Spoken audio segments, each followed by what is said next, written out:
Cigarette එකක් බොන කොල්ලෙක් එක්ක විනාඩියක් නැවතිලා කතා කරාම ඌ මට මෙන්න මෙහෙම කිව්වා. දන්නවද? කොල්ලන්ගේ වෙලාවකට මේ හිත නිවන එක මාරම බැහැවීමක්. ඒ වෙලාවේ දැනෙන ෆීලිං එක මට්ටම් තුයි කියලා තමයි කිව්වේ.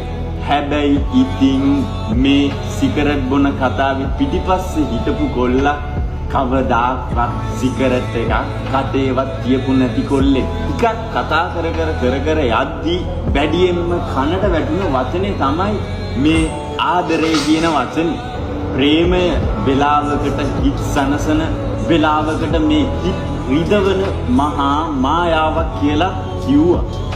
අන්තිමට කිව්වේ ආදරයෙන් දෙන ලිප් කිස් එකකට වඩා සිගරට් එකේ ෆිල්ටර් එක ආදරයෙන් කී වතාවක් නම් මේ තොල්වල කියන්නේ නැද්ද කියලා.